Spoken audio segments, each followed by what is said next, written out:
Morning, David. Good morning, John. How are you? Great. Thanks for joining us. Thanks for having me. So to start, why don't you introduce yourself and the team that supports the strategy? My name is David Powell. I'm a co-portfolio manager of large cap sustainable growth at Brown Advisory. Been with Brown Advisory for almost 25 years. I was an analyst prior to becoming a portfolio manager about 13 years ago when we started the strategy. So very long career at Brown as an analyst and a portfolio manager. Talk a little bit more about the strategy's investment philosophy. It's a level set. We borrow the same overarching philosophy of all of our strategies. We run a concentrated portfolio between 30 and 40 names generally. We are very long-term focused. We've owned names for many, many years. We have heavy upfront due diligence and allocate capital based on the company and not overarching top-down philosophy. So with that, in terms of what we're looking for with the companies, it's fundamental strengths, sustainable business advantages, and compelling valuations. So those are the three characteristics of the companies that we're looking for.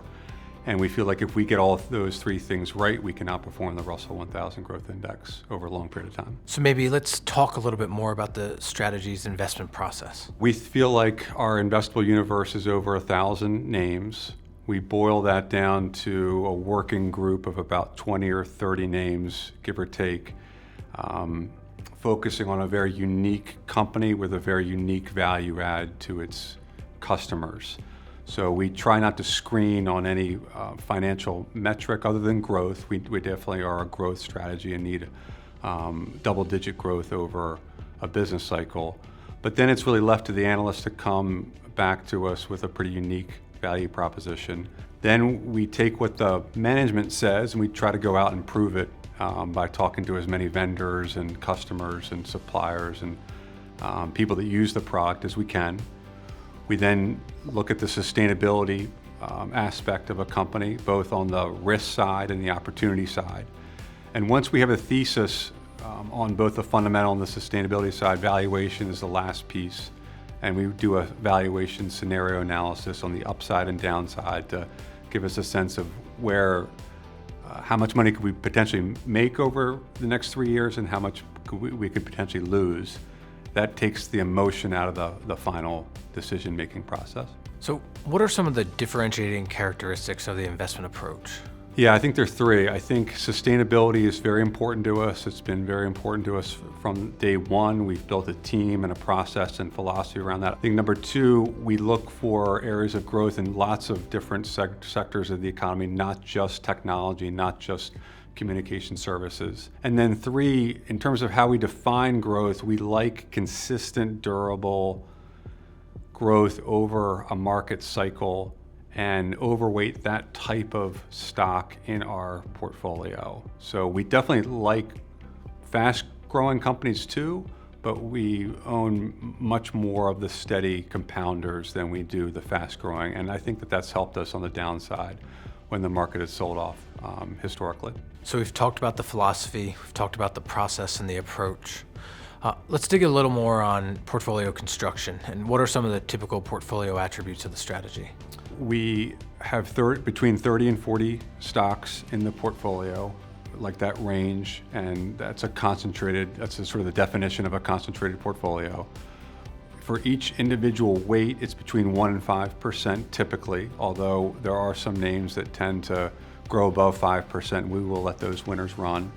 We want every name to be meaningful in the portfolio, so we're not going to own a couple basis points of each individual name. That we want, if we're right or wrong, that company to matter.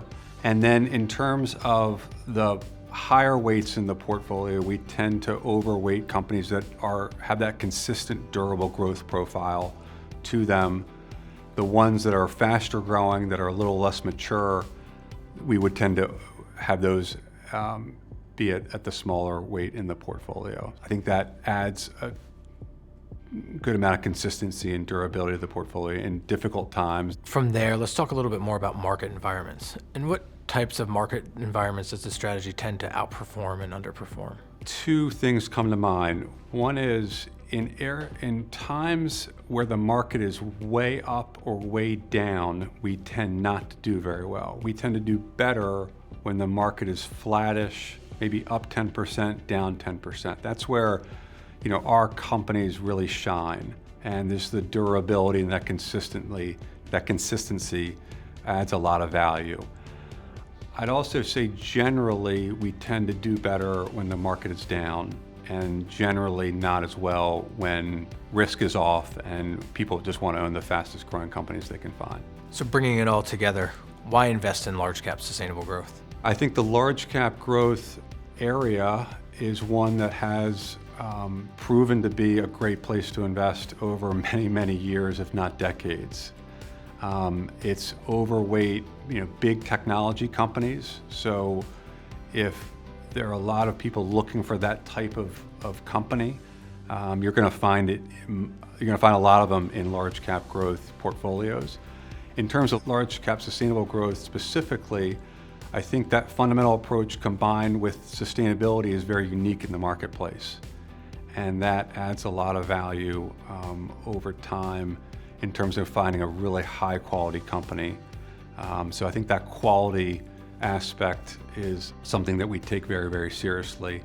And then having that evaluation discipline as well keeps us out of trouble. So it's the combination of all three. I think that's a pretty unique characteristic for a large cap strategy. And to finish up, why don't you tell us one thing that people might not know about you as an investor? I think you see a lot of people moving around to different organizations, different companies, looking for different career paths. To work for a company as long as I have and still be hopefully as young as I am and have many years left, I think that's pretty unique. David, thank you so much for your time. Thanks, John.